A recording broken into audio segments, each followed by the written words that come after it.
እሺ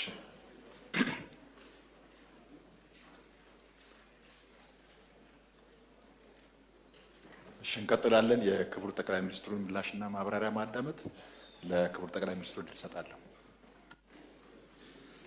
በድጋሚ የተከበሩ አፈ ጉባኤ አመሰግናለሁ።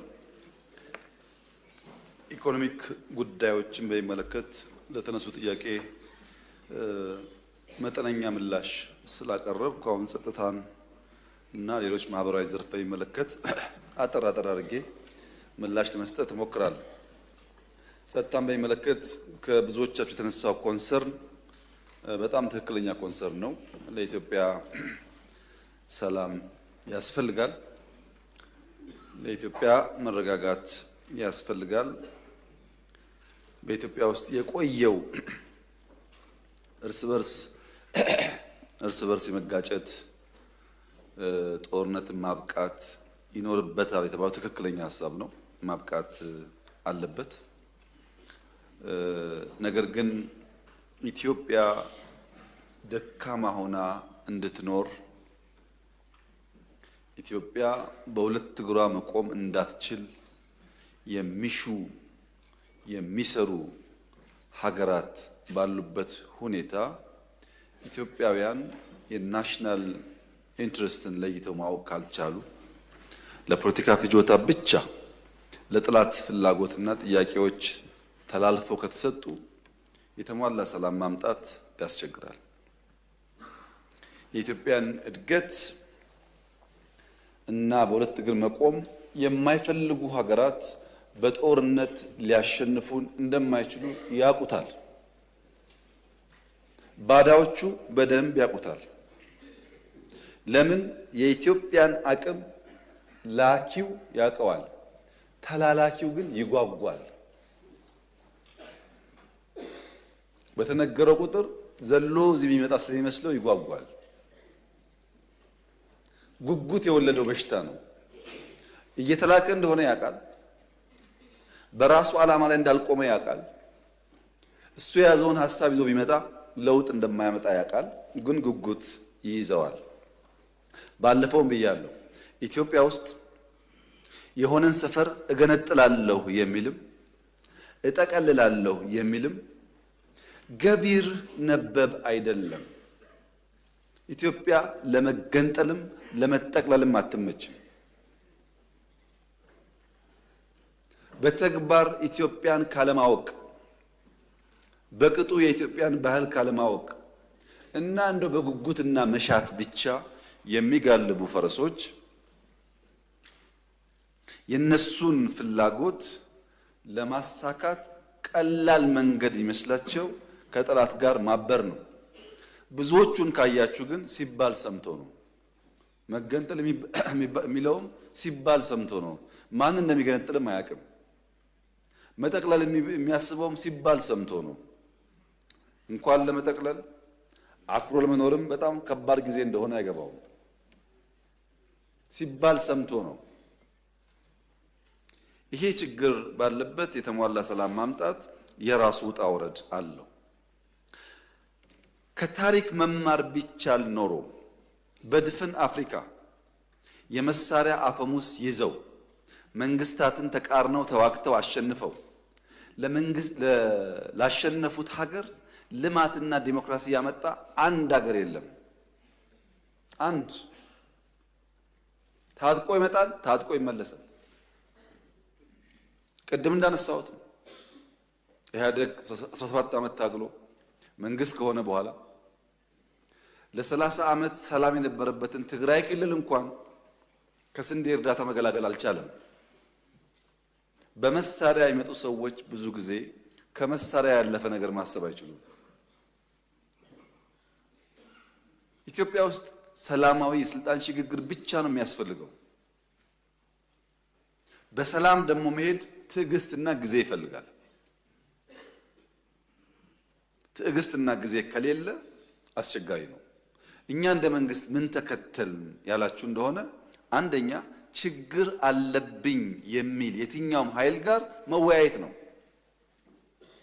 ለምሳሌ ሸኔ ጋር ተወያይተን ከፊል የሸኔ ኃይል በሰላም ገብቶ ስልጣን ላይ የሉ አልተወያየንም?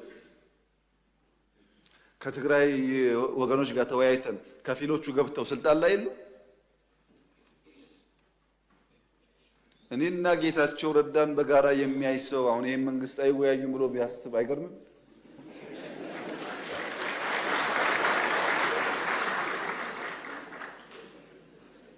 ሰው ሊስት ይችላል። የግል ጉዳይ አይደለም።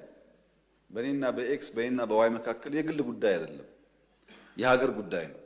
በሀገር ፍላጎት እስከተግባባን ድረስ የግሉን ቸል ማለት ያስፈልጋል ብለን ስለምናምን ነው እንጂ የለም እኮ እንደዚህ አይነት ባህል። አሁን እኛ የምናደርገው ባህል እኮ አናውቀውም። ካሸነፍክ ነው። መወያየት ያስፈልጋል። ሸኔዎቹ ጋስ የአማራውም ሸኔ የኦሮሚያውም ሸኔ፣ የአማራውም ሸለቆ አባይ የኦሮሚያውም ሸለቆ አባይ ተወያይቶ የመጣውን ተቀብለናል። ተላላኪ ናቸው እነዚህ፣ ዓላማ የላቸውም። ታገልኩለት የሚሉትን ህዝብ እየገደሉ ልማት እያደናቀፉ ማዳበሪያ እንዲሄድ እያደረጉ ታገልኩልህ ማለት ምን ማለት እንደሆነ እናንተ አስቡት። እኛ አሁንም ክፍት ነው ለመወያየት። ማንም ሰው በሰላማዊ መንገድ ህግና ስርዓት አክብሮ ይመጣ ከሆነ ለመታረቅ አይደለም አብረን ለመስራት ዝግጁ ነን። አሳይተናል 2-3 ጊዜ። ገና እኮ ይሄ ለውጥ መጥቶ በማግስቱ ሁላችሁም ግቡ አይደል እንዲያል ነው። ማን ቀረ ከዓለም? ሁሉም ገቡ እኮ። ከገቡት ውስጥ ልብ የገዙት እድሜያቸው የገባቸው ሰክነው እየሰሩ ነው። ማርጀታቸውን ያላወቁና ጊዜ እንዳለፈባቸው ያልተገነዘቡስ ወደ ለመዱት ሄደዋል። መላክ የለመደ መላክ ይችላል።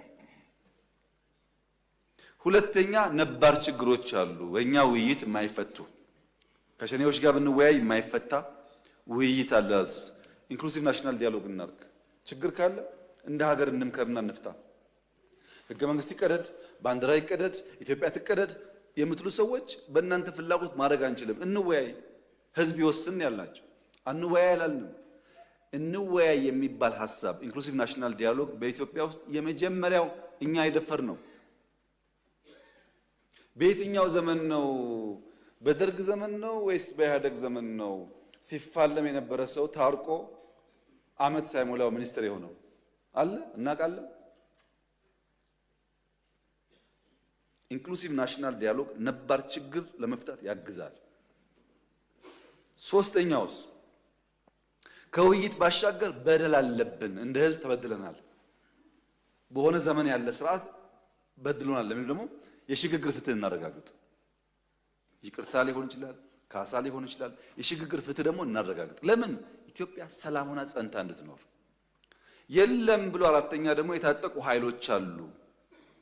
እነሱስ በዲዲአር ከሌላ ሀብታችን ሀብት አፍስሰን ስራ ፈጥረን ወደ ሰላማዊ ህይወት እናስገባቸው። ሁሉም በር ክፍት ነው። እወያያለሁ ላለውም ከመንግስት ጋር ችግር የለም፣ እኛ ዝግጁ ነን። ብዙዎቹም እኮ ይወያያሉ። ባይዘው አሁን ሽፍታ ናቸው እንጂ ይወያያሉ፣ ይጠይቃሉ፣ ይነጋገራሉ። ሲነጋገሩ ግን የሚያሳዝነው ጉዳይ ብዙዎች በውጭ ያሉና አዲስ አበባ ያሉ አንዳንዴ ታረቁ የሚሉን ሰዎች ሊታረቅ የሚፈልገውን ኃይል ወየውልህ ታርቀህ ደግሞ ይላሉ። የሚደራደረውን አትደራደር ደግሞ ይላሉ። ለምን? በዚሁ አጀንዳ የመቆየት ፍላጎት ስላለ። በእኛ በኩል ስንጀምር ሁሉ ጋብዘናል። ኦነጉንም ግንቦት ሰባቱንም ኢህአፓ የሚባል ፓርቲ ከመጣው በእኛ ዘመን እኮ ነው። ኢህአፓ እኮ አይፈቀድለትም ኢትዮጵያ ውስጥ፣ እኛን የጋበዝ ነው። አሁንም ለሰላማዊ ትግል በራችን ክፍት ነው። ለምን? ካልተደመርን በስተቀር ኢትዮጵያውያን ካልተጋገዝን በቀር የኢትዮጵያን ችግር ባጠረ ጊዜ ልንፈታ አንችልም። ሁሉ ሶሉሽን በእጁ ያለ አንድ ኃይል የለም፣ ትብብር ይፈልጋል። ይህን ደግሞ በመደመር በግልጽ እንዳስቀመጥ ነው። አንድ መምህር ተማሪዎቹን ሰብስቦ ፊኛ ላይ ስማችሁን ጻፉ አላቸው። ስማቸውን ከጻፉ በኋላ ፊኛውን ንፉት አላቸው። እሰሩ አላቸው። ልቀቁ አላቸው። ከዚያ ከተወሰነ ደቂቃ በኋላ እያንዳንዱ ፊኛ የለቀቀው ተማሪ የራሱ ስም ያለበትን ፊኛ ይያዛል። በርከት ያለ ሰው ነው። ፊኛው ተለቋል። አንዱ ሲይዝ ስሙ አይደለም ሲለቀው አንዱ ሲይዝ ስሙ አይደለም ሲለቀው ሲጫጫሁ 5 ደቂቃ አንድም ሳላገኘም ስሙን። አሁን ደግሞ ረፉ አላቸው። ፊኛው ይለቀቃል። ያገኘ ሰው ፊኛውን ከያዘ በኋላ ስሙን ያንብብ። ስሙ አቶ ታገሰ የሚል ከሆነ ለስታቸው ስጣቸው፣ አትወርውረዋል። ሁሉም ፊኛ ያዘ፣ ስም አነበበ፣ ለሚገባው ሰው ሰጠ። በአንድ ደቂቃ ውስጥ ሁሉም ፊኛ ስሙን አገኘ። መደመር እንደሱ ነው። ስትተባበር ውስብስብ ችግሮች ይፈታሉ። ለዚያ ነው ፕሮፌሰር ብርሃኑ ነጋ የትምህርት ሚኒስቴር ሆኖ የሚሰሩት። ለዛ ነው አቶ ጌታቸው የሚሰሩት። ለዛ ነው። ካልተደመርን አያዋጣም። እነዚህ ሰዎች አስፈላጊ ናቸው። እውቀት አላቸው፣ ብቃት አላቸው፣ ጠቃሚ ናቸው። የነሱ እሳቤ ከኛ ጋር ስለማይሄድ ብቻ ከምንተዋቸው በሚያስፈልጋቸው ቦታ ብንተባበር ለኢትዮጵያ ይበጃል ነው። ለግል አይደለም ጉዳዩ፣ ለግል ጥቅም አይደለም። እና ኢትዮጵያ ውስጥ ሰላማዊ ትግል ማድረግ ለሚፈልግ ሰው በሩ ክፍት ነው።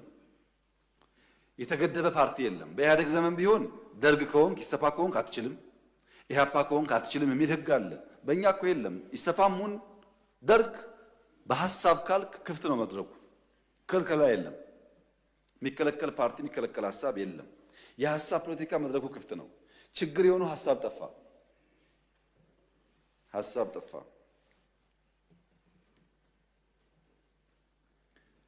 ሐሳብ መጥፋቱን ለማወቅ የነዚህን ባንዳዎች ውሎ ማየት በቂ ነው።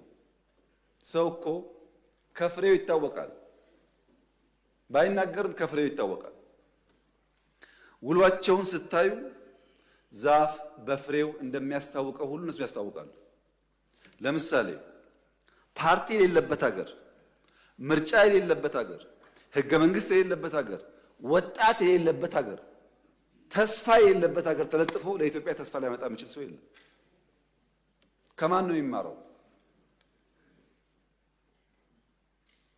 የእነሱን ዲሞክራሲ እንዳይል መንግስት አይታወቅ፣ ካቢኔ አይታወቅ፣ ፓርቲ አይታወቅ፣ ህገ መንግስት የለ፣ ምርጫ የለ። እዛ ተለጥፎ ስለ ምርጫ መጠየቅ አይገርምም? ግን ምርጫ የሌለበት ተለጥፎ ስለ ምርጫ መጠየቅ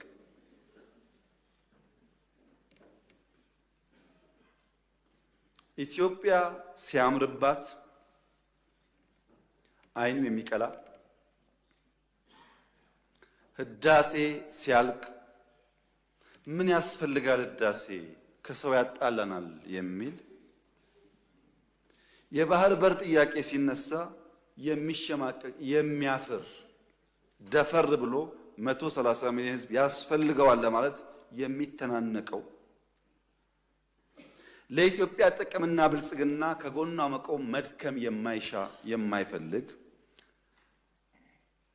ራሱን እንደ ማንጎ የሚቆጥር ግራዋ ነው። ራሱ ሲጠራ ማንጎ ይበል እንጂ ግራዋ ነው፣ መራር ነው። የኢትዮጵያ ደህንነትና ችግር የማይከፋው ከሆነ ራስን በጠራህበት መንገድ ብቻ ሳይሆን በፍሬ ትታወቃለህ። እኛ ልክ በፍሬያችን የምንታወቀው ማለት ነው። በከተማ ኮሪደር፣ በገጠር ኮሪደር፣ በስንዴ እርሻ፣ በግሪን ሌጋሲ እንደምንታወቀው አናውቅም ካላችሁ ጠይቁ። ዩኤንን በስንዴ ሸልሞናል፣ በግሪን ሌጋሲ ሸልሞናል።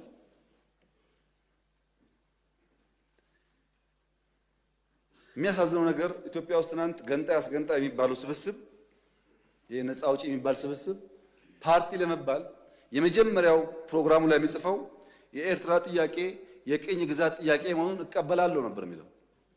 ቲፒኤልኤፍ በለው ኦነግ በለው ምናምን በለው ዋና አጀንዳው የኤርትራ ጉዳይ የቅኝ ግዛት ጉዳይ ነው ካላለ የታገለ አይመስለውም። አሁንስ የዛሬዎቹ የባህር በር ጉዳይ እኛን አይመለከትም ካላሉ በስተቀር የታገለ አይመስላቸውም። አንድ ነው ፋሽኑ አንድ ነው። መማር ግን አልቻሉም። በአንድ ወቅት ቀበሮ ከአንበሳ ጋር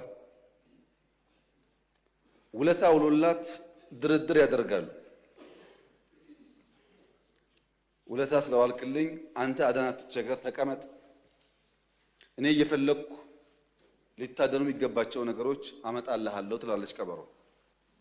አንበሳ ተስማምቶ ቁጭ ይላል በቦታው ከነ ክብሩ። እና ቀበሮ ስትሄድ አጋዘን ታገኛለች። አጋዘን አልሰማሽም ወይ? ፌስቡክ አላየሽም ወይ? አዲስ ሕግ እኮ ወጣ። ምን የሚል ነው? አንበሳ እያረጀው ስለሆነ እየደከምኩ ስለሆነ ደህና አጋዘን ከተገኘ ዙፋኑን አስረክባለሁ እያለ ነው። እና ፈልጌ አጣሁሽ የት ነበርሽ ትላታለች። አጋዘን ደንግጣ እውነትሽን ነው? መቼም ስልጣን የማይፈልግ የለም። እውነትሽን ነው ትላታለች። አዎ በእኔ እንሂድ ላሳየሽ። ልክ አንበሳ ጋር ሲደርሱ ያውልሽ እና አነጋግሪው ትላታለች። አጋዘን አገር ሰላም ነው ብላ ልታናገር ስትሄድ አንበሳው አፈፍ ሲያረጋት ግጭት ይፈጠርና በግድ ታመልጣለች። ግን አንድ ቀንዷ ይሰበራል። መታ ቀበሮዋ ጋር አንቺ ጨካኝ ዋሾ አታለልሽኝ፣ እንዴት ልታስበይኝ በተንኮል ታመጭኛለሽ? አንበሳው እኮ ሲታገለኝ አንድ ቀንዴ የተሰበረ ትላታለች። ወይ አጋዘን ለካ እንደዚህ ሞኝ ነሽ። እሱ እኮ ቀንድሽ የሰበረው ንግስናውን ሊያስቀምጥብሽ ቀንድሽ ስላልተመቸው ለማስተካከል ነው እንጂ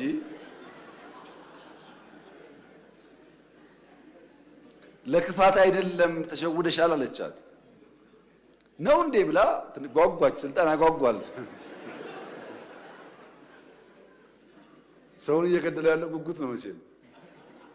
ተመልሳ ሄደች። ተመልሳ ስትሄድ ቅድም ዘውድ ለማስቀመጥ ነው ቀንድሽን የሰበረው ተብላ ሄዳ ሲታገላት እንደም ስታመልጥ ጭራዋ ይቆረጣል ያጋዘማ። አሁንም መታ በጣም በምሬት አንቺ ቀበሮ ክፉ እንዲህ ብለሽ ይኸው ድጋሚ ሄጄ ጭራዬ ተቆረጠ አለቻት። አንቺ አጋዘን ያምሻል ወይ? ቅድም ለሚቀመጠው ነበረ፣ አሁን ደግሞ አንቺን ዙፋን ላይ ለማስቀመጥ ጭራ አያስፈልግም ብሎ ነው።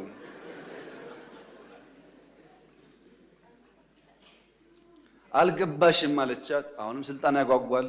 ተመልሳ ሄደች እና ያዛት፣ ገደላት። ከገደላት በኋላ ቀበሮን ጠራና ሞታለች፣ እዛ ድረስ ቤት እስክመጣ በልተሽ እያንዳንዱን ፓርት በልተሽ ጠብቂ፣ ስመለስ ምሳዬን እበላለሁ ይላል እና አንበሳው ይሄዳል። ቀበሯ በልታ አስቀምጣ አንበሳው ሲመለስ ሲያይ የአጋዘኗ ራስ የለም። አንቺ ቀበሮ ሌባ ሁሉን አስቀምጠሻል፣ የት አለ ራሱ አላት። ወይ አንበሳ ራስ ቢኖራት ኖሮ 3 ጊዜ ስልካት ትመላለስ ነበር ወይ? የጭንቅላት ችግር ነው የሚያመላልሳት አለች ቀበሮ ይባላል። እና የኤርትራ ጥያቄ የቅኝ ግዛት ነው ብሎ አሁን የባህር ጥያቄ አይገባኝ የሚለው ከዚህ አጋዘን የማይሻል ነው ማለት ነው። ያልገባው ጭንቅላት የሌለው ነው ማለት ነው። ጊዜ የማያስተምረው ነው ማለት ነው።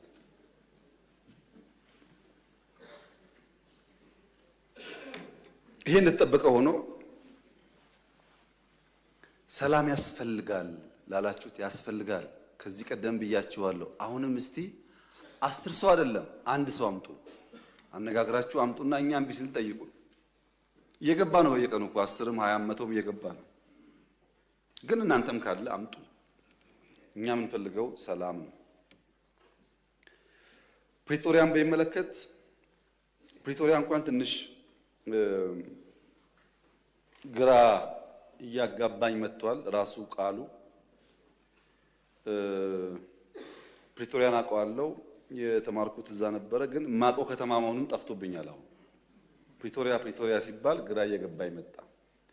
በአማርኛ የወለደችው እያለች ያቀፈችው እናት ነኝ አለች እንደሚባለው ማለት ነው። ፕሪቶሪያ የተደራደር ነው ከጀነራል ጻድቃን ጋር ነው፣ ከጌታቸው ረዳ ጋር ነው፣ ከአሰፋ ብርሃ ጋር ነው። ዋነኛ ተደራዳሪ በትግራይ ወገን ጻድቃን፣ ጌታቸውና አሰፋ፣ ሌሎች ሰዎች ይኖራሉ። ዋናዎቹ ግን እነዚህ ናቸው ፈራሚዎቹ። በእኛም ወገን ይታወቃሉ። እነሱ ስጠይቃቸው ያሉኝ ነገር አለ።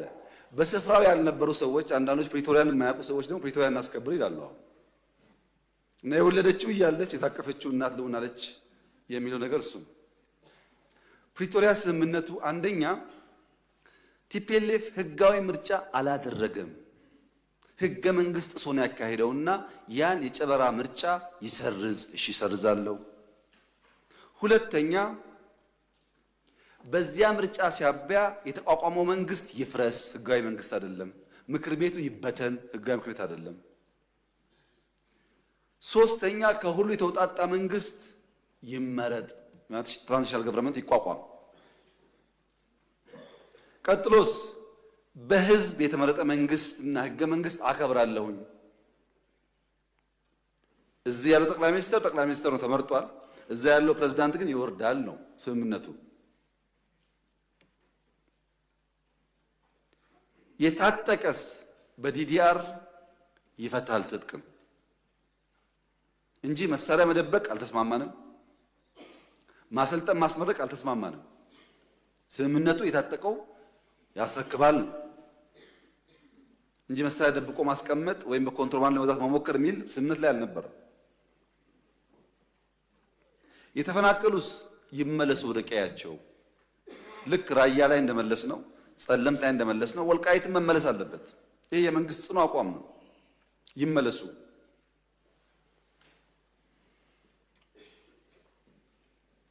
የውጭ ጉዳይ፣ የጸጥታ፣ የመከላከያ ጉዳይስ የፌዴራል ስልጣን ነው። ማን ያለው? የራሱ የህወሓት ህገ መንግስት። እኔ አልጻፍኩም። የነሱ ህገ መንግስት የውጭ ግንኙነት በሚመለከት የፌዴራል መንግስትን ይመለከታል፣ መከላከያን በሚመለከት፣ ደህንነት በሚመለከት ፌዴራል ይመለከታል ይላል ህገ መንግስቱ። አልቀየርነውም፣ ታውቃላችሁ። እነሱ ስልጣን ላይ ያሉ የሚሰራ ህገ መንግስት እነሱ ሲወርዱ የማይሰራ መሆን የለበትም። ምን እያደረጉ ነው እነሱ? ከውጭ ጋር ምን እያደረጉ ነው? እሱን ትቼ ማለት ነው። የለም የመሬት ጥያቄ አለ፣ ኮንቴስትድ ኤሪያ አለ። በአማራ ይገባኛል የሚባል ቦታ፣ በትግራይ ይገባኛል የሚባል ቦታ አለ። እሱ እንዴት ይፈታ ለሚለው ራሱ ህገ መንግስቱ ምላሽ አለው። የተከበረው ምክር ቤት በአንክሮ እንዲያስተውል የምፈልገው ኢትዮጵያ ውስጥ በኦሮሚያና በአማራ፣ በአማራና በሶማሌ በምናምን መካከል ድንበር የለም፣ ወሰን ብቻ ነው ያለው። ወሰን ሲያስቀምጥ ክልል 1 2 3 ሲል ህገ መንግስቱ ቀበሌ ግን አያሰምርም። እችኛዋ ካርታ የኦሮሚያት አይልም ህገ መንግስቱ። ምን ይላል? አከራካሪ ጉዳዮች ካሉ በህዝበ ውሳኔ ምላሽ ያገኛሉ ይላል እንጂ ድንበር አስምሮ ልክ እንደ ኢትዮጵያና ሱዳን፣ ኢትዮጵያና ኬንያ ድንበር ነው አይልም። የሚያጨቃጭቅ ቀበሌ ካለ የሚኖርበት ህዝብ ተወያይቶ በፌዴሬሽን ምክር ቤት ተወስኖ ወደዛም ወደዚህም ሊሄድ ይችላል። ህገ መንግስቱ የሚለው ይሄንን ነው። ይሄን ደግሞ በኢህአደግ ዘመን ብዙ ሰርተውበታል። በተለይ ድሬዳዋ ላይ። ድሬዳዋ የኦሮሚያ ክልል አካል ነበረ በህገ መንግስቱ። ሶማሌዎች እና ኦሮሞዎች ወንድማማች ሆነው ለብዙ ዓመት ኖረዋል። ድሬዳዋ ጋር የይገባኛል ጥያቄና ክርክር ተፈጠረ። ሲፈጠር በኢህአደግ ዘመን በዚህማ አንጨቃጨቅም፣ ድሬዳዋ ከኦሮሚያ ይነጠልና ለፌዴራል መንግስት ይሁን፣ ሶማሌ አንዱን ተርም ከንቲባ ይሁን፣ አንዱን ተርም ኦሮሞ ከንቲባ ይሁን ብለው አስማሙ። ይሄ ግን ህገ መንግስት ላይ የለም። ከዚያ በኋላ ድሬዳዋ ሶማሌና ኦሮሞዎች በሰላም እየኖሩ ነው። በጣም ጥሩ። ሰላም እስካመጣ ጊዜ ድረስ ችግር የለውም። አሁን በሶማሌና በኦሮሚያ መካከል የብዙ ቀበሌዎች ጥያቄ አለ። ብዙ በሲዳማና ወላይታ መካከል አለ ጥያቄ። በአፋርና ሶማሌ መካከል ጥያቄ አለ። ዩኒክ አይደለም። ወልቃይት ላይ ጥያቄ ዩኒክ አይደለም። ሁሉም ጋር ጥያቄ አለ። ሁሉም ጋር የሚፈታው ግን በሰላማዊ መንገድ ህዝቡ ቦታው አርፎ በህዝብ ውሳኔ መሆን አለበት ነው።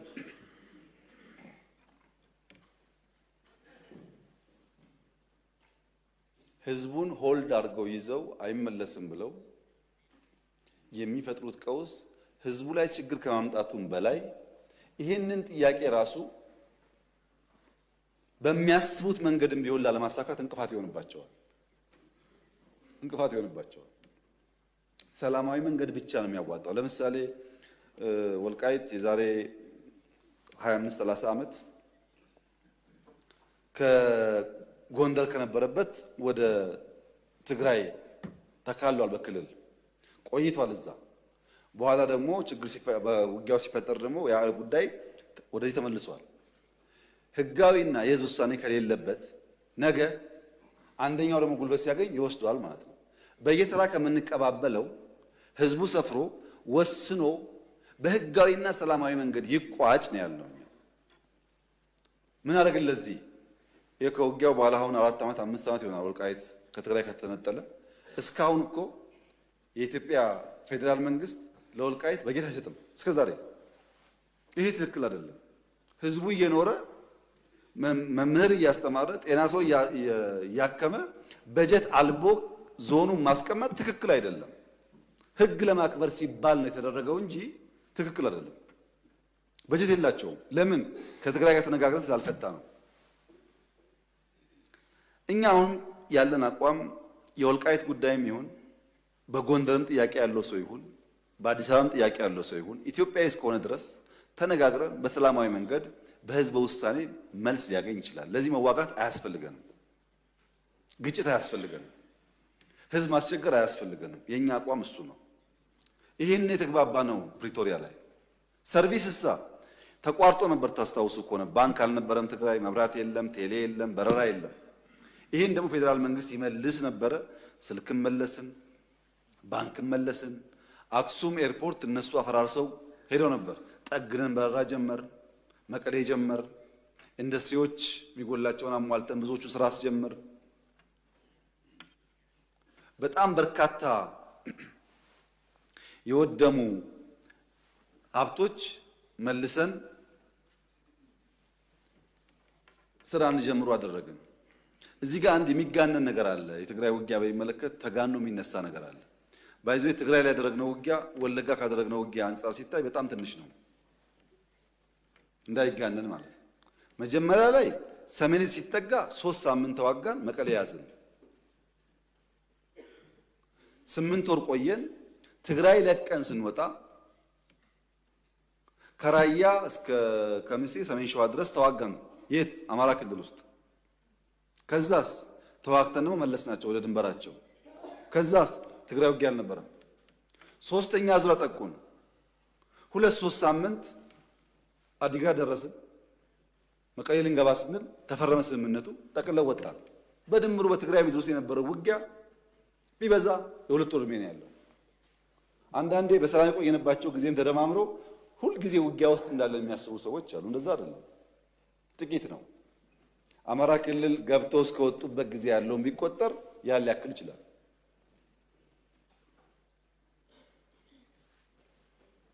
መንግስት በሚመለከት ስምምነቱ ከሁሉ ፓርቲዎች ውጣጣ ነው። እኛ ምን አለ አንፈልግም፣ ብልጽግና አይፈልግም። ግድ የለም እናንተ የሚመቻቸው ምረጧል። የሚመቸን ጌታቸው ነው አሉ። ጌታቸው ፕሬዝዳንት ሆነ። ጌታቸው በፍጹም አንፈልግም ብሎ አባረሩና የሚመቸን ታደሰ ነው አሉ። ታደሰ ተመረጠ። አሁን ደግሞ ታደሰ ሲባረር እንጠብቃለን። እኛ ሰው አልመረጥንም። መራጭ እነሱ ናቸው። መርጠው የማይስማማቸው ታስታውሳላችሁ። በሐዋሳው ጉባኤ በመጀመሪያው ለውጥ ላይ ችግር ነበር። በሐዋሳው ጉባኤ 100% የቲፒኤልኤፍ ማዕከላዊ ኮሚቴ ድምፅ ሰጥቶ ከመረጠኝ በኋላ በ2 ወር 3 ወር ደግሞ አልተስማማውም። እራሱ መርጦኝ ማለት ነው። አሁን ያለውም እንደዛ ነው። እኛ በጀት እስካሁን እንለቃለን፣ ማክሲመም ሰፖርት እናደርጋለን።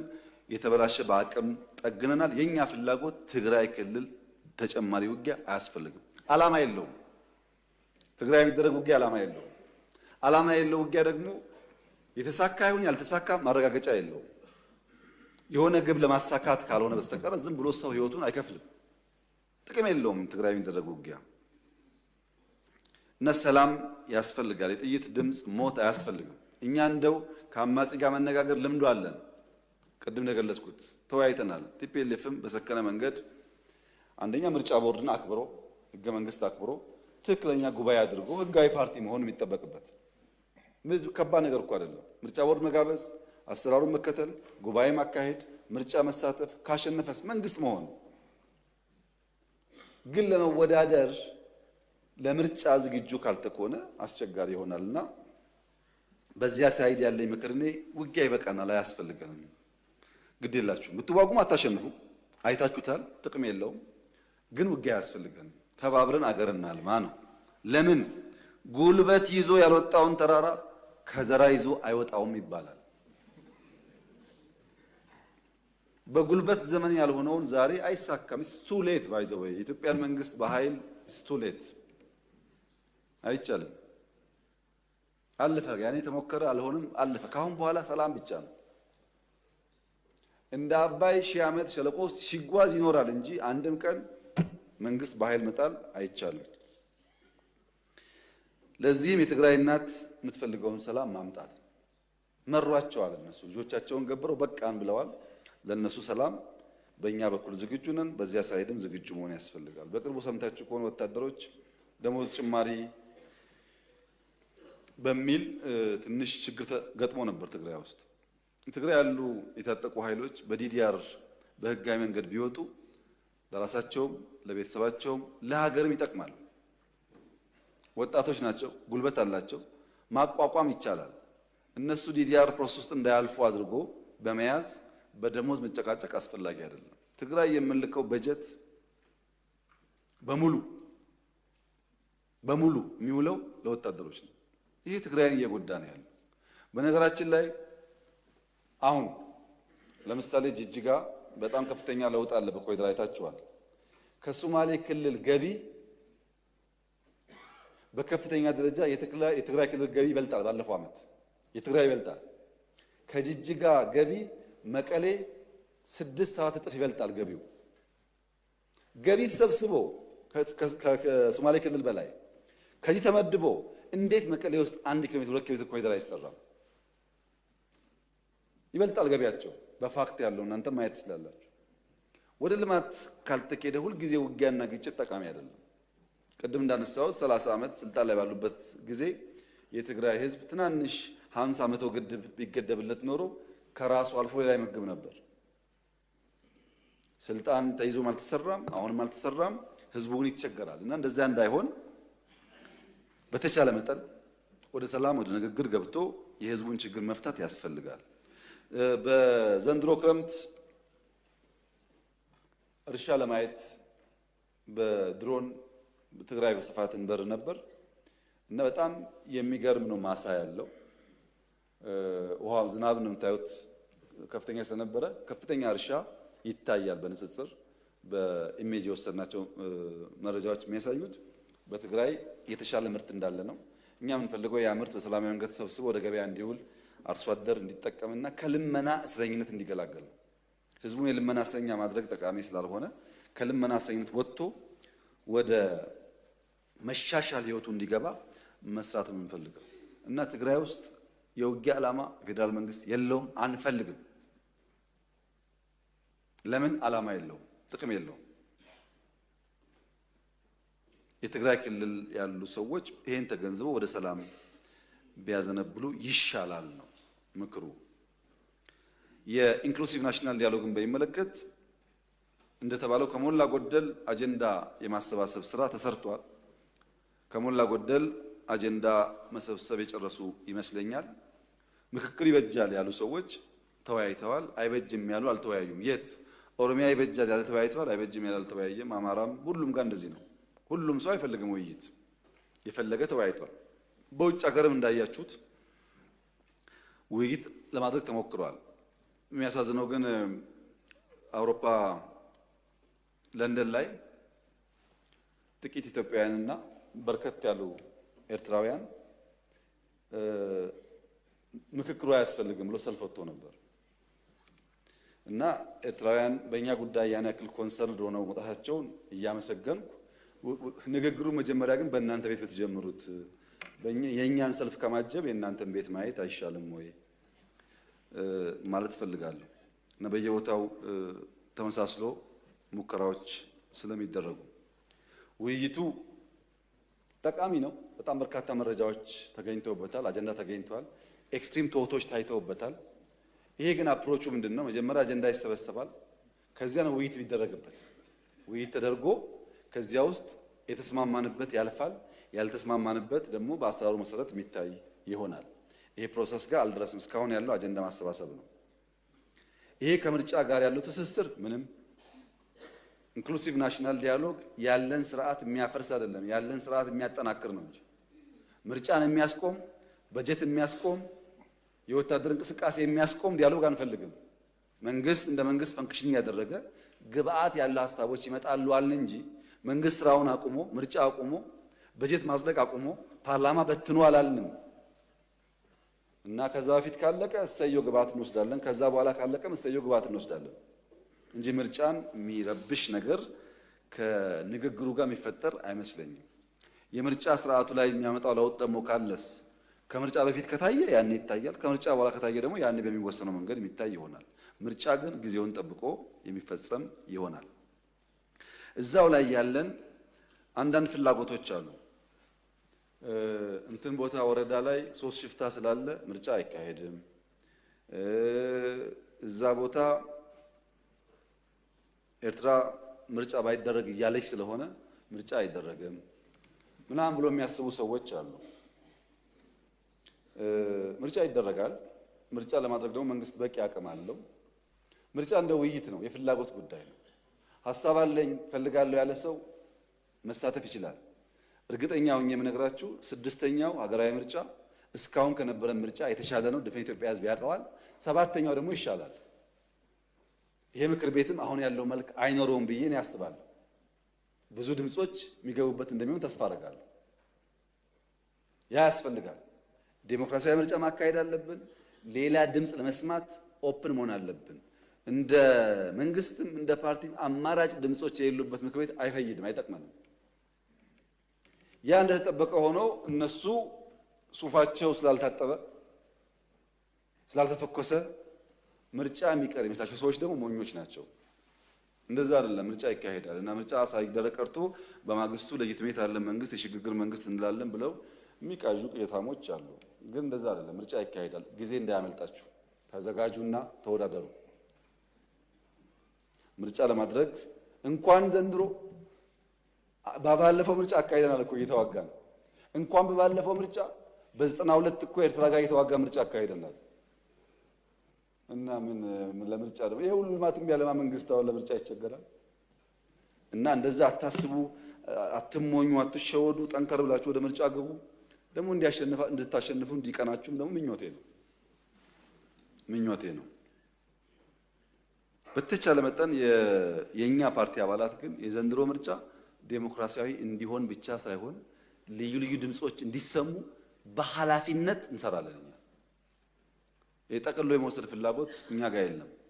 በመደመር ነው ሁሉ ነገር የሚሆነው፣ ፓርላማውም ካቢኔው ማለት ነው። እና በዛ መንገድ እንሰራለን። እና ብዙ ሰማለሁ አንዳንዶች 30 ዓመት በኢትዮጵያ ፖለቲካ ተሳትፎ የማያውቁ እኛ እድል ሰጥተናቸው ከገቡ በኋላ ምርጫ እንደማይደረግ የሚያስቡ እንዳሉ እናውቃለን። ወደ መጡበት ይመለሳሉ እንጂ ምርጫው ይቀጥላል። እና እንደዛ መጠበቅ ጥሩ አይደለም። ምርጫን በዚህ ማየት ጥሩ ነው፣ በዘጋጀት ጥሩ ነው። እንደ ፓርቲ እንዘጋጃለን፣ እንደ መንግስት እንዘጋጃለን። የተሻለ ምርጫ እናካሂዳለን። ኢትዮጵያ ትቀጥላለች ማለት ነው። ይንጠባጠባል፣ እኛ እንቀጥላለን። ለመቀጠል ደግሞ የማንም ይሁንታ አያስፈልገንም። በቂ አቅም አለን። ቅድም በሚያስደንቅ መንገድ አንድ የምክር ቤት አባል እንደገለጹት ዝሆኑ መወጋቱንም በማያስታውስበት ሌቭል ነው ያለው እና ጊዜ ማባከን ጥሩ አይደለም ለዛ ማለት ነው። ፍትህን በሚመለከት የፍትህ ስርዓቱ በአንድ በኩል ነፃነት ሊጠብቅ፣ በሌላ በኩል ደግሞ ስርዓት እንዲያሻሽል ነው የምንፈልገው። ገብተን ፍርዱን ይሄን ፍረድ ያን አትፍረድ ማለት አንፈልግም። ነፃ ተቋም ነው። ተጠሪነቱ ደግሞ ለኛ ሳይሆን ለእናንተ ነው። ይሄ ተቋም ነፃ መሆኑ እንደተጠበቀ ሆኖ ስርዓት ማሻሻል ላይ ደግሞ ማገዝ እንደ መንግስትም እንደ ምክር ቤትም ያስፈልጋል።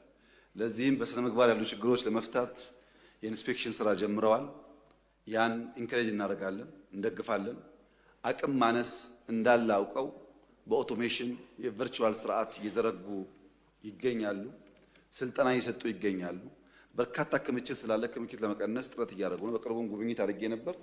የፍትህ ስርዓት ለማሻሻል በአቃቢ ሕግም በፖሊስም ካለው ጅማሮ ሙከራዎች በተጨማሪ ፍርድ ቤቶች ጥሩ ስራ ጀምረዋል። እሱን ኢንከሬጅ ማድረግ የሚያስፈልግ ይመስለኛል። በዛ አግባብ ብንሄድ ነው የሚያዋጣው። ችግሮች ይኖራሉ ሁሉ ቦታ እንዳሉት፣ ግን ስራ ስለጀመሩ ያን ኢንከሬጅ ያደረግን ብንሄድ የሚያዋጣ ይመስለኛል። ሪፎርም በሚመለከት እንደተባለው ሎ ኢንፎርስመንት ኤጀንሲስ በርካታ ሪፎርም ተሰርቷል። ኢትዮጵያ የተሻለ ቁመና ያላቸው ተቋማት ፈጥራለች። ይሄ የሚታይ ነገር ነው። ብዙ እዛ ውስጥ ጊዜ አላባክንም። ባለፈው ዓመት መጀመሪያ አካባቢ ሲቪል ሰርቪስ ለማሻሻልና አውቶሜትድ ሲስተም ለመፍጠር በሰርቪስ ኤሪያ ያለውን ሮሮ ያለውን ክስ ለመቀነስ እንሰራለን ብያችሁ ነበር። መሶብ የጀመርነው ባለፈው ዓመት ነው። አሁን 18 ጣቢያ ደርሰናል በሀገር ደረጃ። በቅርቡ 3 የሚጨመሩ ይኖራሉ። በዚህ ዓመት 100 ለመድረስ እየሰራን ነው። 100 መሶብ ስቴሽን በየክልሉ በየከተማው ከተስፋፋ ምን ያክል ያለውን ችግር እንደሚቀንስ ደግሞ ያው እናንተም መገመት ትችላላችሁ። መሬት ላይ፣ መታወቂያ ላይ፣ ፓስፖርት ላይ፣ ግብር ላይ፣ ንግድ ፍቃድ ላይ ሰፋፊ ስራ የተሰራ ነው። ከነዚህ ውስጥ እንደው አንዱን ለማንሳት የዛሬ 3 ዓመት ኢትዮጵያ ለፓስፖርት ፈላጊ ዜጎች ፓስፖርት መስጠት የምትችለው 300 ሺህ አይሞላም።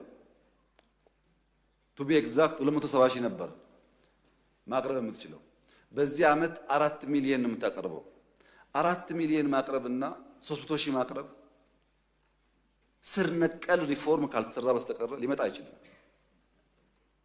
የተከበረው ምክር ቤት ኢሚግሬሽን ቢሮአችን ሄዶ ምን ያክል እንደተቀየረ ፕሮፓጋንዳው አይደለም ስራው። ድሮ ፕሮፓጋንዳው ስለሚበልጥ ሰዎች አሁን ያለውን ስራ ማየት ይቸገራሉ። ለምሳሌ በዲጂታል ብቻ ብንወስድ 2.4 ሚሊዮን ወጣቶች በኮዲንግ 5 ሚሊዮን ኮደርስ በሚለው ፕሮጀክት 2.4 ሚሊዮን ወጣቶች በኮዲንግ ሰርቲፋይድ ሆነዋል። ይህ በጣም ሲግኒፊካንት የሆነ ቼንጅ ነው። ገንዘብ ሳያወጡ 2.4 ሚሊዮን ወጣት ሰርቲፋይ የማድረግ አቅም መፍጠራችን ለብዙ ስራዎች ፈርቀዳጅ እና አጋዥ ይሆናል። ሪፎርሙ እንደዚህ ያለ በጣም ጠቃሚ ነገሮች እያመጣ ነው ያለው። የዲጂታል ኢትዮጵያ ስትራቴጂ የ2025ን ጨርሰን የ2030ን ማቀዳችን ይታወቃል። ዲጂታል በኢትዮጵያ ውስጥ በአጠቃላይ በሚያመጣው ሀብት በጂዲፒ ባለው ሼር በከፍተኛ ደረጃ እንደሚያድግ ይጠበቃል። የእኛን ትቼ በቅርቡ ጂኤስኤም ያወጣውን ዳታ እንኳን ብናይ 93 ሚሊዮን ገደማ ሰብስክራይበርስ ኢትዮጵያ ውስጥ ቴሌኮም መጠቀም ጀምረዋል። ይሄ በጣም ትልቅ እድገት ነው። ስንመጣ 37 ሚሊዮን ነበረ። ብዙ ሰው ስልክ ይጠቀማል። ይሄን እንኳን እኔ ዳታው አያስፈልገኝም። ኢትዮጵያ ውስጥ ዞር የሚገርመኝ ነገር ትንሿ ቀበሌ ገጠር ውስጥ ገና መስኮት ስከፍት የመጀመሪያው የማየው ስልክ ነው። ትንሹ፣ ትልቁ፣ ህፃኑ ስልክ ብቻ የሚታየው እና ምን ያክል እየተስፋፋ እንዳለ ያመላክታል። 55 ሚሊዮን ሰዎች ሞባይል ባንኪንግ ይጠቀማሉ። በ2028 ጂኤስኤም ባወጣው ሪፖርት 11 ቢሊዮን ዶላር ገደማ ሀብት የዲጂታል ቴክኖሎጂው ያመጣል። ኢትዮጵያ ውስጥ ለ1 ሚሊዮን ሰዎች ስራ ይፈጥራል። ቢያንስ 1.5 ቢሊዮን ዶላር ሬቬኑ ከዚህ ሴክተር ይገባል ብሎ ጂኤስኤም አወጥቷል። እኛ ከዛ በላይ እንጠብቃለን። ይሄ ሲግኒፊካንት ሪፎርም እና እመርታ ነው። ኤአይ እያመጣ ያለው ለውጥ ኢትዮጵያ ውስጥ ያኔ ኤአይ ባልንበት ዘመን ከምንጠብቀው በእጅጉ የላቀ ነው። መሶብ እኮ ሌላ ሀገር ልናሰራ ብለን ሚሊየንስ ኦፍ ዶላር ጠይቀውን ኤአይ በነፃ ሰርቶን ያቀረበልን። አሁን ከስተም ላይ ከጅቡቲ ጀምሮ ያለውን የትራኪንግ ጉዳይ ኢፍሚስ ሳይቀር የገንዘብ ሚኒስቴርን የከስተምና ስንት የሚያወጣበት ሶፍትዌሮች እየሰራ ያለው ኢንሳ ነው፣ ኤአይ ነው። ባይዘው ለሁላችሁ ይበቃል አይበቃም አላውቅም። የቋሚ ኮሚቴዎች ግን አዲሱን የኤአይ ሄድኳርተር ብታዩ ጥሩ ነው። ያስደንቃል፣ በእውነት ያስደንቃል። እንኳን ኢትዮጵያ ውስጥ አፍሪካ ውስጥ እንደዚህ ያለ አቅም በ5 ዓመት መፍጠር አይቻልም። በምንም መመዘኛ ኢትዮጵያ ውስጥ ያሉ ተቋማት ኤአይ ያለበትን ብቃትና አቅም ዛሬ የላቸውም። ይሄን ስታዩ ለልጆቻችሁ ምን ያክል ኩራት እንደሚሰማችሁ ምን ጥርጥር የለውም። ለትውልድ የሚያስብ ሰው ሁሉ ይኮራል። ስለ ነገ የማያስብ ሰው ላይገባው ይችላል። እነዚህ ሪፎርሞች ኢኮሜርስ ላይ አሁን ዘመን ገበያ በባለፈው ዓመት ባላይታችሁ ከሆነ ምን ያክል ነው ገበያ ያረጋጋው? ዘመን ገበያ ብዙ ስራ ይጠበቅብናል። ገና ጅምር ነው። እኛ ኢኮሜርስ የምናውቀው በአሊባባ ነበር። ኢትዮጵያ በራሱ አቅም የቨርቹዋል ማርኬት ፕሮቫይድ ማድረግ መጀመሯ፣ ስቶክ ማርኬት ላይ የተፈጠረው ኤኮሲስተም አሁን የጀመርነው ስቶክ ማርኬት ስንት ዓመት ከኛ ከቀደሙ ሀገራት ጋር የተስተካከለ ነው ያለው። ኤአይሽ ላይ ያለው ለውጥ በነገራችን ላይ የኢትዮጵያ ሶቨሬን ዌልዝ በአፍሪካ አንደኛው ሶቨሬን ዌልዝ ነው። የተቋቋመው ግን ታውቃላችሁ ስንት ጊዜ እንደሆነ ከፍተኛ ሬቨኑ እያስገባ ነው ያለው። እና ሪፎርሞች ኢትዮጵያ ውስጥ እየሰሩ ነው። በኢኮኖሚም ይሁን በፖለቲካም ይሁን በሎ ኢንፎርስመንት ኤጀንሲም ይሁን በሁሉም ሪፎርሞች እየሰሩ ነው። ሪፎርም ግን የሚያም ነገር አለው። ሪፎርም ግን የሚጠይቀው በጣም በርካታ ሀብት አለ። ፍሩቱን ለማየት ደግሞ ጊዜ ይፈልጋል። ለዛ እየታገስን ከሄድን ውጤት እያየን ያለን ይመስለኛል። ትምህርት በሚመለከት ልክ እንደ ኳስ ሜዳው ዋናው ስራ ኤርሊ ቻይልድ ላይ ኢንቨስት ማድረግ ነው። ታች በስፋት እየሰራን ያለ ነው። ለመምህራን ጥራት ስልጠና የተሰጠነ ያለው የቨርቹዋል መማማሪያና የፈተና ስርዓቱም ለውጥ እያመጣ ነው ያለው። ዛሬ 43 ሚሊዮን ገደማ የማስተማሪያ መጽሐፍ ለሃይ ስኩል ተሰራጭቶ በሃይ ስኩል ደረጃ 1 ለ1 ደርሷል መጽሐፍ። ይሄ ሁሉ ማሳተም በጣም ብዙ ጣጣ ነበረበት፣ ሀብት ይጠይቃል። ትምህርት ለትውልድ የሚለው ፕሮግራም የኢትዮጵያ ሕዝብና ትምህርት ሚኒስቴር ተባብረው አስደናቂ ተአምር እየሰሩ ነው ያሉት። ብዙ ችግር እየፈቱ ነው ያሉት። የተማሪዎች ምገባ ቅድም እንዳነሳሁት ነው። በጣም በርካታ ኢንፍራስትራክቸር መገንባት ይኖርብንም። ስታንዳርድ ላይ ከባቢ ማሻሻል ላይ ከፍተኛ ለውጥ አለ። አሁንም አላለቀም እንጂ የተከበረው ምክር ቤት አስተውሎ ከሆነ ትምህርት ቤት እዚህ ጋር ካለ፣ ዩኒቨርሲቲ እዚህ ጋር ካለ፣ ሃይ ስኩል እዚህ ጋር ካለ፣ እዚህ ጋር የምናየው ጫት ቤት፣ ሺሻ ቤት፣ መጠጥ ቤት ነበረ። ለኮሪደር ምስጋናና ክብር ይግባውና ዋና ስራው እነዚህ ማጽዳት ነበረ።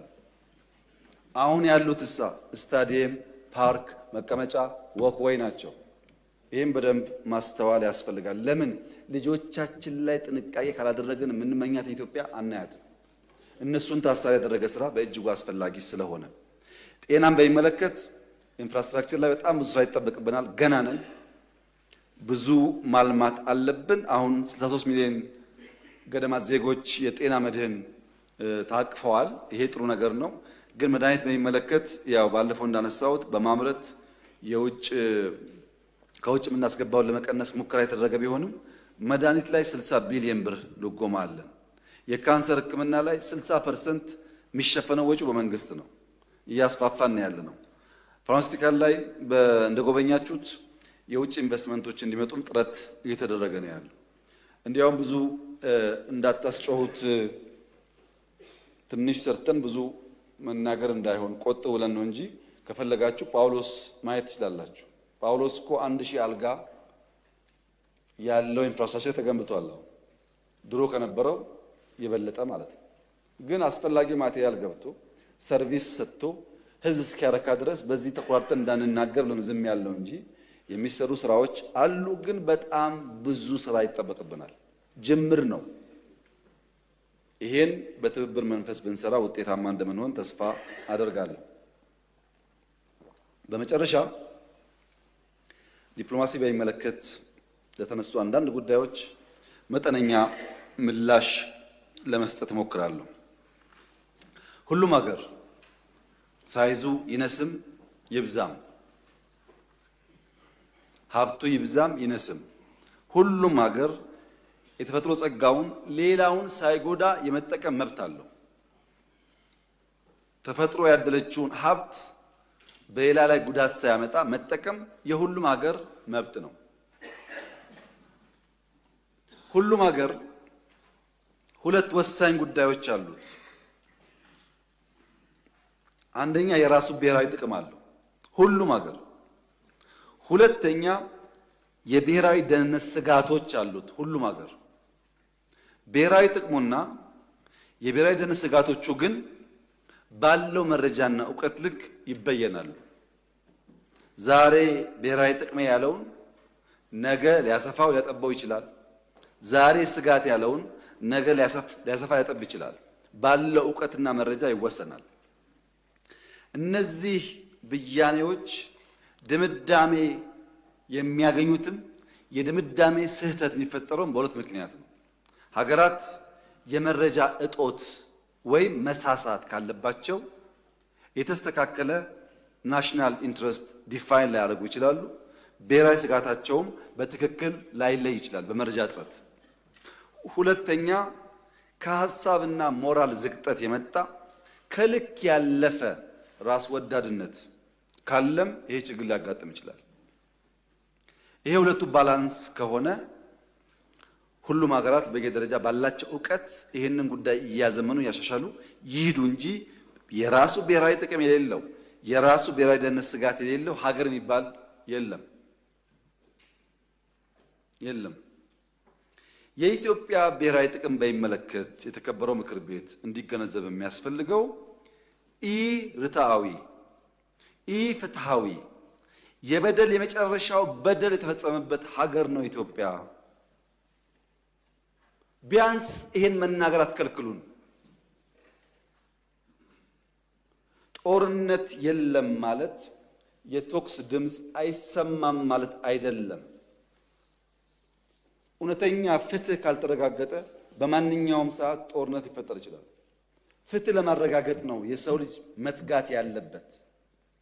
ኢፍትሃዊና ኢርትዓዊ ውሳኔ ባለበት ሁኔታ የተሟላ ሰላም ሊፈጠር አይችልም። ይሄን መገንዘብ በእጅጉ ያስፈልጋል። ለምሳሌ አባይ ኢትዮጵያ ተጠቀመች እንጂ ማንን ጎዳች? ኢነርጂ አምረትን እንጂ መች ውሃ ከለከልን? የመጠቀም መብትማ ዓለም አቀፍ ሕግ ነው፣ መብታችን ነው። እኛ ማንችለው መጉዳት ነው። ፍላጎቱም የለንም፣ አልጎዳንም። ውሃው ጨመረ እንጂ መች ቀነሰ? እኛ ስንጠቀም የውሃው አማውንት ጨመረ እንጂ መች ቀነሰ? ሳንጠቀም ስጋቱ ድርቅ ነበር። አሁንስ ስጋቱ ጎርፍ አይደል እንዴ? ባንገድብ ኖሮስ ጎርፉ ምን ያመጣ ነበረ? እሱን ማሰብ ጥሩ ነው። ኢትዮጵያ አሁንም ያላት አቋም ግልጽ ነው። ግብፃውያን ወንድሞቻችን ናቸው። ሱዳናውያን ወንድሞቻችን ናቸው። ብንፈልግም ባንፈልግም ከማንም ዓለም በላይ የኑቢያ ስልጣኔና የምስር ስልጣኔ የተቀራረበና የተወራረሰ ነው።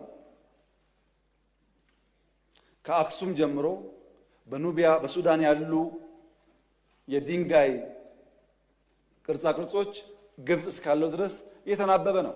አንድ ህዝብ ነን። ጊዜና ዘመን ያቀያየረው ጉዳይ ቢኖርም የሚሻለን መኖዋን የምትሻዋን ላም በቂ መኖ እያቀረቡ በቀጣይነት ማለብ ነው እንጂ ላሟን መኖ ነፍጎ ወተት ለባለ መወከር አያዋጣም።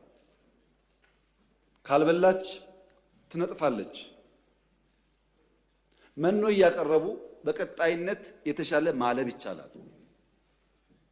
የኔ ፍላጎት የእናንተም ፍላጎት የመላ ኢትዮጵያ ፍላጎት ብዬ የማስበው ኢትዮጵያ፣ ሱዳንና ኢጅፕት ከ300 ሚሊዮን ያላነሰ ህዝብ አላቸው። በጣም ከፍተኛ ቆዳ ስፋት አላቸው። ወጣት ህዝብ አላቸው።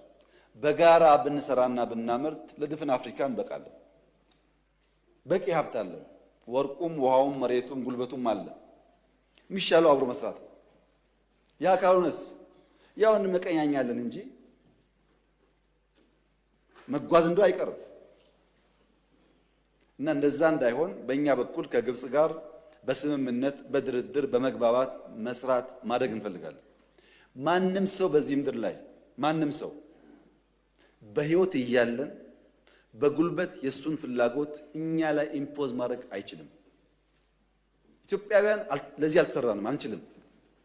የሚያዋጣው መነጋገር፣ መስማማት፣ በፍቅር በመግባባት ማድረግ ነው። ለዛ ደግሞ ኢትዮጵያ በጣም ዝግጁ ናት። ህዳሴም እንዳያችሁት በረከት ነው ያመጣው። ለሁሉም ምንም ጥፋት የለውም፣ በረከት ብቻ ነው ያመጣው። ወደፊት የሚሰራም ካለ እንደዚሁ ማለት ነው።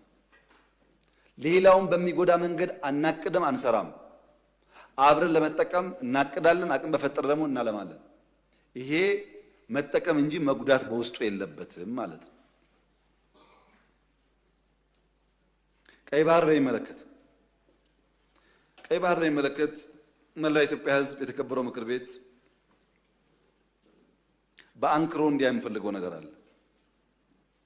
እኛ የቀይ ባህር ጉዳይ ህጋዊ፣ ታሪካዊ፣ መልክዓ ምድራዊ እና ኢኮኖሚያዊ ጥያቄ ነው ብለን እናምናለን። ይሄ ጥያቄ አንዳንዱ ነገ ካልተመለሰ ይላል፣ አንዳንዱ ነገ እኔ ስመጣ ካልጀመርኩት ይላል። ሁለቱም አያስፈልግም።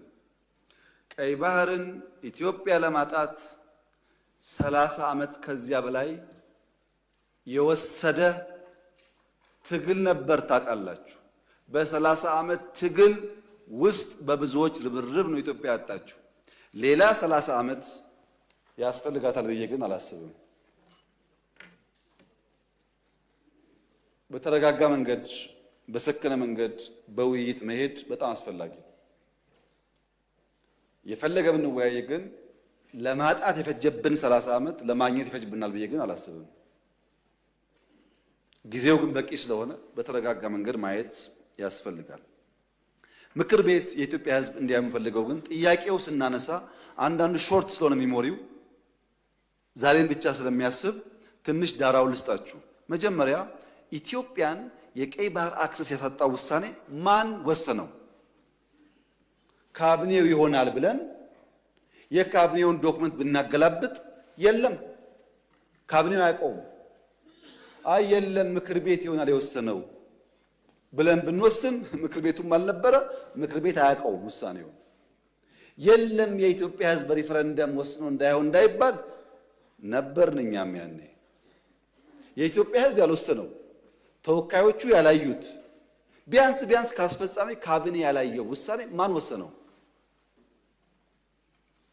ማጣትን የሚያክል ነገር ያጣንበት መንገድ ህጋዊነት ችግር እንዳለው ማሳያው ተቋሞች አልገቡበትም። ካቢኔው አያውቀውም። አንድ ገጽ ወረቀት ማግኘት አልቻልንም። እንዴት እንዳጣ ነው የሚያስረዳ እና ህዝብ የማያውቀው፣ ፓርላማ የማያውቀው፣ ካቢኔ የማያውቀው የኢትዮጵያን የባህር አክሰስ ውሳኔ የሚያሳጣ ነገር የወሰነው ማን ነው የሚል ጥያቄ ማንሳት እንዴት ስህተት ሊሆን ይችላል? ካለ ይነገረን።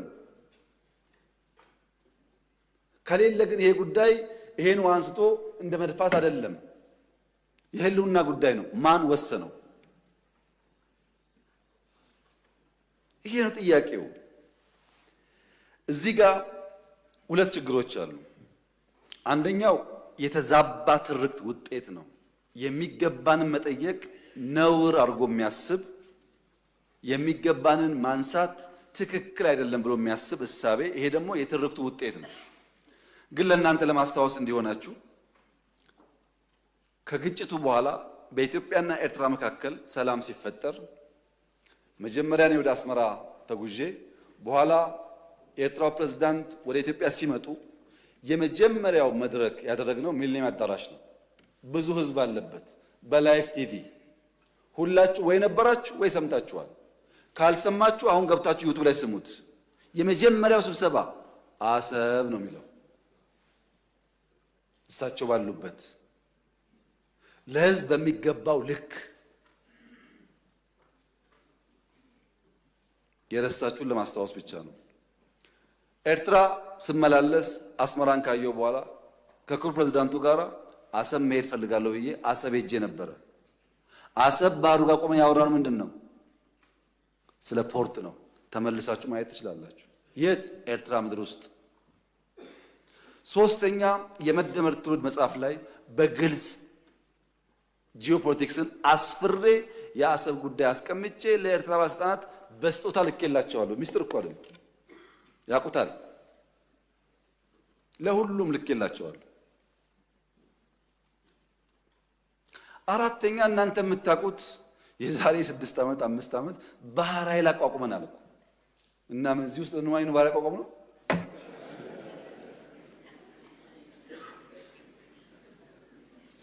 ለምን ሰዎች ይሄን ደምሮ ማየት እንደሚቸገሩ አይገባኝም።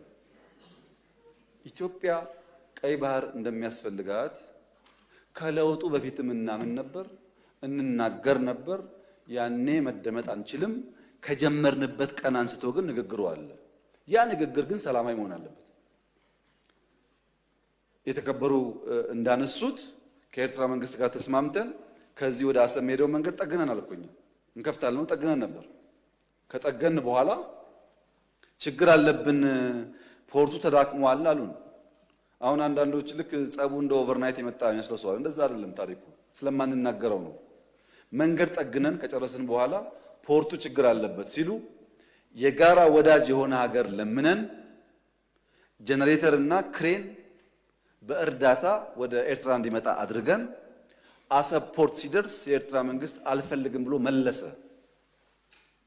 ያኔ ነው የገባን ይሄ ነገር ለካ ተስፋ የለውም የሚለው። መንገድ ጠገን ለምንም ብናመጣም ፍላጎት አልነበረም።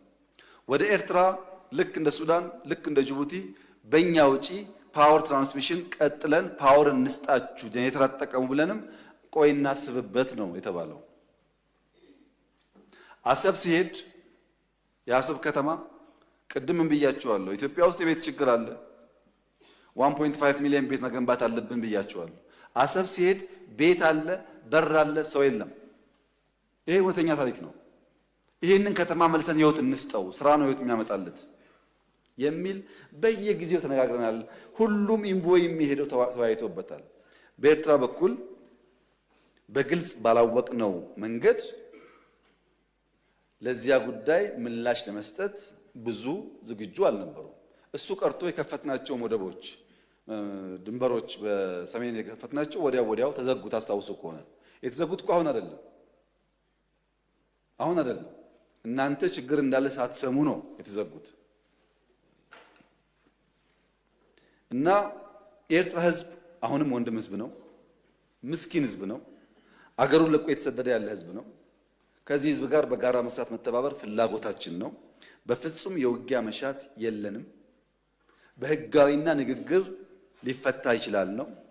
ለብዙ ሀገራት በተናጠል ተናገር ያለው ምክር ቤት መስማት ከፈለገ ግን ለአሜሪካ፣ ለቻይና፣ ለራሻ፣ ለአውሮፓ፣ ለአፍሪካ አሁን በተከበረው ምክር ቤት መግለጽ የፈለገው ነገር የኢትዮጵያ የቀይ ባህር አክሰስ ጉዳይ አይቀሬ ስለሆነ ቅድሚያ የሚሰጠው ሰላምና ንግግር ስለሆነ እባካችሁን ሸምግሉንና መፍትሄ አምጡልን። ይሄው ጥያቄያችን እኛ አሁን ሸመግልላችኋለን ሰላም ያስፈልጋል እያሉ ማዘናጋት ከሆነ ግን ብዙ መሄድ አይመስለኝም፣ ጉዳዩ አይመስለኝም። ይሄ እኔ ስለፈለጋችሁ አይደለም፣ ናቹራሊ አይሆንም ነገርየው።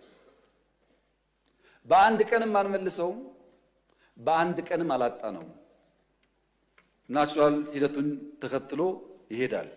እዛው ላይ ጥያቄው የተነሳው የውስጥ አጀንዳን ዳይቨርት ለማድረግ ነው ያሉት የተከበሩት። በእርግጥ ይሄን ነገር ከኤርትራውያን ሰምተናል፣ ብዙ ጊዜ ነግረውናል። ለምን ምክር ቤት እንደመጣ አላወቅኩም እንጂ ኤርትራውያን ይሄ ጉዳይ የሚነሳ ያለው የውስጥ ጉዳያቸውን ዳይቨርት ለማድረግ ነው ብለውናል። እንዴት ዞሮ እዚህ እንደመጡ ባይገባኝም ማለት ነው። እና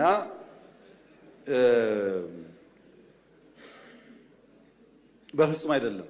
ኢትዮጵያ ውስጥ ዳይቨርት የሚደረግ ነገር የለም። ልማት ነው ያለው። ኢትዮጵያ ውስጥ አቃፊ መንግስት ነው ያለው። ምንም ዳይቨርት የሚደረግ አጀንዳ ያለው የህዝብ መንግስት ነው ያለው። ለህዝብ የሚሰራ መንግስት ነው ያለው። ውጤት እያመጣ ያለ መንግስት ነው ያለው። በብዙ አፍሪካ ወንድሞቻችን የሚቀናበት መንግስት ነው ያለው። ዳይቨርት ማድረግ ሳይሆን ህጋዊ ባልሆነ መንገድ ያጣነውን ጉዳይ ማን ወሰነው ብሎ መጠየቅ ግን ከማንም ህሊና ካለው ሰው የሚጠበቅ ይመስለኛል። እና በዳይቨርሽን ታይቶ ትርክቱ እንዳይበላሽ የእናንተም ታሪክ እንዳይበላሽ ብታስቡበት። እኔ የምሰጋው ነገርየው ሲሳካ ደግሞ ያኔም ብለን ነበር እንዳትሉ ነው።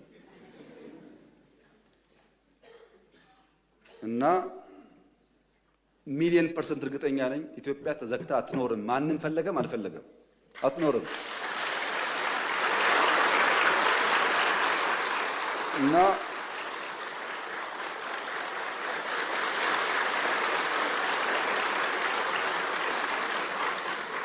አንደኛው ችግር ትርክት ነው።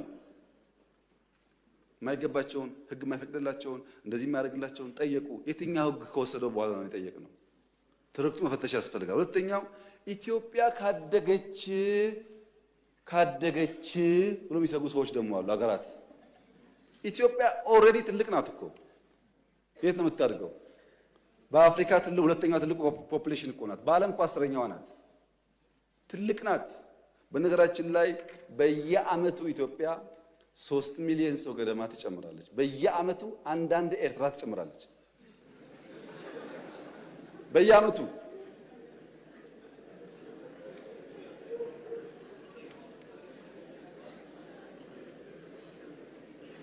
እና ኢትዮጵያ በየዓመቱ ሀገር እየጨመረች ትልቅ የሆነች ሀገር ካደገች ምን ትሆናለች ከተባለ ካደገች ታግዛለች።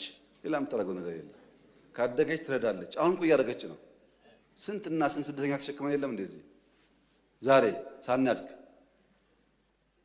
ይሄ ስጋት ችግር አለበት እና የኛ ጎረቤቶች በሰላም መኖር እንደምንፈልግ ማወቅ አለባቸው። ታዲያ ለምንድን ነው ከኤርትራ ጋር የተጀመረው ጉዳይ ፈርለቆ የወጣው ያላችሁ እንደሆነ ፕሪቶሪያ ነው። በወደቡም ስለምን ነበር፣ በልማቱም ስለምን ነበር፣ ስንለማመጥ ነበር፣ በጣም ስንለምን ነበር። ከዛ ነገ ይሆናል ብለን ግን ፕሪቶሪያ ስንፈራረም ትክክል አይደለም፣ ለምን ይቆማል? ቲፒኤልኤፍም ትግራይም ተጠቅልለው ካልጠፉ ቀጠናው ሰላም አያገኝም። እኛ እኮ ህዝባችን ናቸው ልብ ከገዙ እንዲጠፉ አንፈልግም አልና አቆምን። በዚህ በኩል ማስቀጠል ሲያቅታቸው በዚያ በኩል ጀመሩ። አሁን ዋና ጉዳይ ጭቅጭቅ ውስጥ ግቡ ነው፣ ሳትዋጉ አትቀመጡ ነው። የኛ መልእክት ለኤርትራ መንግስት፣ ኤርትራውያን ወንድሞቻችን ናቸው፣ ከነሱ ጋር ውጊያ አንፈልግም። ለኤርትራ መንግስት ያለ መልእክት አንደኛ ጥይት አስተላላፊ አትሆኑ፣ ሀገር ሁኑ። ወደ ጎረቤት ሀገር ጥይት ማስተላለፍ ጥሩ አይደለም። አባይም ጸባይ ገዝቷል፣ የኛም ሽፍቶች ጸባይ ይገዛሉ እና አንድ ቀን ጥይት ሳመላልስ ብሎ ታሪክ ስለሚናገሩ ጥይት ማቀባበል ቢቀርባችሁ። ስለማናቅ አይደለም፣ እናያችኋለን። ህገወጥ የሰዎች ዝውውር ቢቀር። ተጨናንቀናል። ከተማ ውስጥም እንደምታዩት የሚመጣ ሰው ካለ በህጋዊ መንገድ ቢመጣ፣ ህገወጥ ንግድ ቢቀር፣ ፎርጅድ ብር ቢቀር፣ አሜሪካ አስቀምጣቸው የምትሰሯቸው ብላክ ማርኬት ማሳደግ ቢቀር፣ እንደ ጎረቤት ብንተሳሰብ፣ ህጋዊነት ከተከተል፣ በንግዱም በሚፈናቀለው ጥይት ማቀበሉንም ከተዋችሁ፣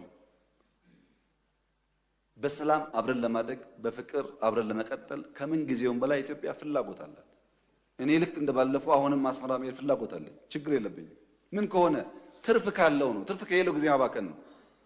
እኔ ባሌ የመላለስበትን ጊዜ ዝም ብዬ በከንቱ አስመራ ልመላለስ አልችልም። ጊዜ የለኝም፣ ስራ አለኝ። ጦርነት አንፈልግም የምንለው ደግሞ በምክንያት ነው። እኛ እንዳያችሁት የሚያጓጓን ነገር አለ። የ10 ቢሊዮን ብር ኤርፖርት እንገነባለን፣ የ10 ቢሊዮን ብር ነዳጅ ማዳበሪያ እንገነባለን፣ የ9 ቢሊዮን ብር ቤት እንገነባለን፣ ኮሪደር እንገነባለን። ይሄ ሁሉ የሚያጓጓ ስራ እያለ ሰው ጦርነት ሊያስብ አይችልም። ጦርነት የሚያስብ ስራ የሌለው ብቻ ነው። እኛ የሚያጓጓ የምንተጋለት የምንለፋለት የልማት ስራዎች አሉ። ከማንም ጋር የመዋጋት ፍላጎት የለንም። ለምን? ውጊያው ከተነሳ የተከበረው ምክር ቤት ውጊያው ከተነሳ ውጤቱ ግልጽ ነው። ግልጽ ነው ውጤቱ። ከዛ በኋላ የያ አይሰራም። አሁን አለመጀመር ማለት ነው። አሁን ውጊያ እንትና ያግዘኛል እንትና ያግዘኛል የሚባል ነገር ሰው እንዴት ዩክሬን እያየ ፓለስቲኔን እያየ ስለማገዝ ያወራል? ማንም አይሞትልህም። ሞራል ይሰጣል እንጂ አይሞትልህም። መጨረሻ የምትሞተው አንተው ነህ። አያዋጣም። ከበደ ያለ ተሰማ አለ የሚባል አያዋጣም። ከበደ ተሰማ 10 ጥይት ያቀብልሃል እንጂ መጥቶ አይሞትልህም። አየን እኮ በቲፎዞ ውጊያ እንደማይቆም እኮ አየን። እና አንፈልግም። ልማት ነው የምንፈልገው፣ ሰላም ነው የምንፈልገው። ከማንም ጋር ግጭት ለማድረግ ፍላጎት የለንም። ከገባን ግን ግልጽ ነው ውጤቱ። አስተማማኝ አቅም ነው ያለን። ማንም አያቆመንም። ይሄ ግልጽ መሆን አለበት። ማንም አያቆመንም።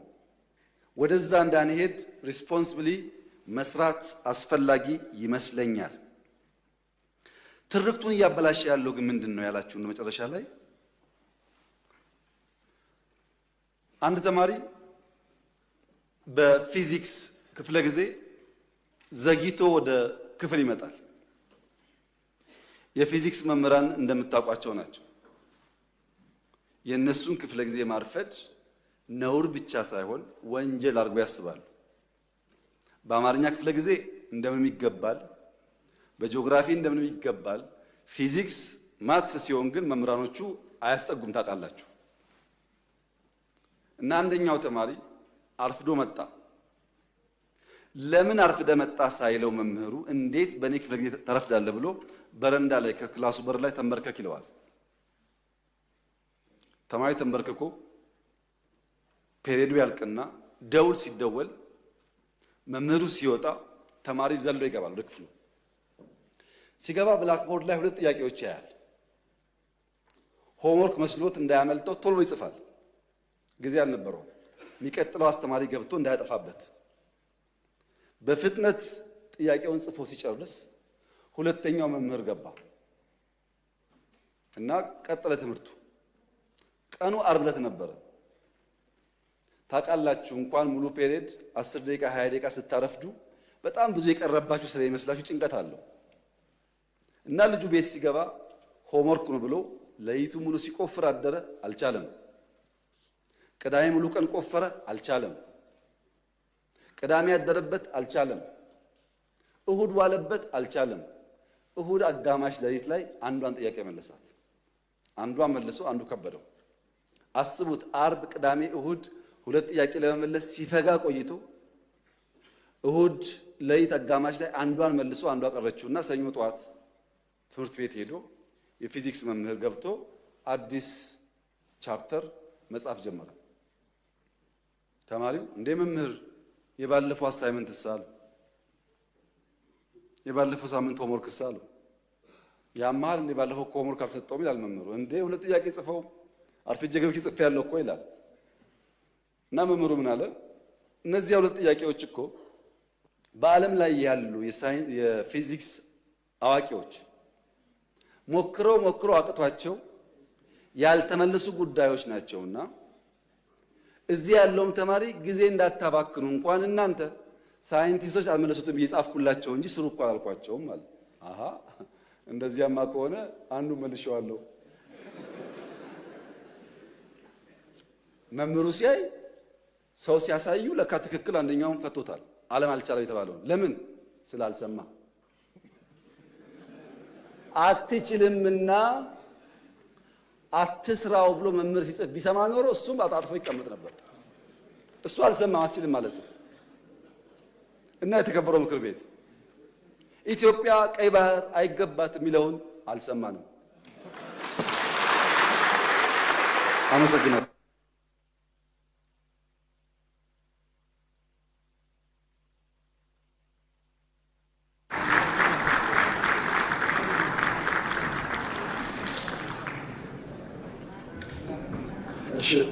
እናመሰግናለን ክቡር ጠቅላይ ሚኒስትርን። ክቡር ጠቅላይ ሚኒስትር የክቡር ፕሬዝዳንትን የመክፈቻ ንግግር አስመልክቶ ከአባላት ለተነሱ ጥያቄዎች በቂ ምላሽና ማብራሪያ የሰጡ በመሆኑ የድጋፍ ሞሽኑን ወደ ማጽደቅ እንሄዳለን። በዚህ መሰረት የክቡር ፕሬዝዳንት የመክፈቻ ንግግር አስመልክቶ የቀረበው የድጋፍ ሞሽን ውሳኔ ቁጥር 1/2018 ሆኖ መጽደቁን የምንደግፍ አመሰግናለሁ። የምንቃወም ድምጽ ማንሰጥ አመሰግናለሁ። የክቡር ፕሬዝዳንት የመክፈቻ ንግግር አስመልክቶ የቀረበው የድጋፍ ሞሽን ውሳኔ ቁጥር 1/2018 ሆኖ በአንድ ድምጽ ታቅቦ በአብላጫ ድምጽ ጸድቋል። ክቡር ጠቅላይ ሚኒስትር ዶክተር አብይ አህመድ በምክር ቤቱ ተገኝተው የመንግስትን አቋም አስመልክቶ ከምክር ቤት አባላት ለቀረቡላቸው ጥያቄዎች በቂ ምላሽና ማብራሪያ ስለሰጡ በራሴና በምክር ቤቱ ስም ላቅ ያለ ምስጋና አቀርባለሁ። ሁለተኛው መደበኛ ስብሰባ በዚህ ያበቃል።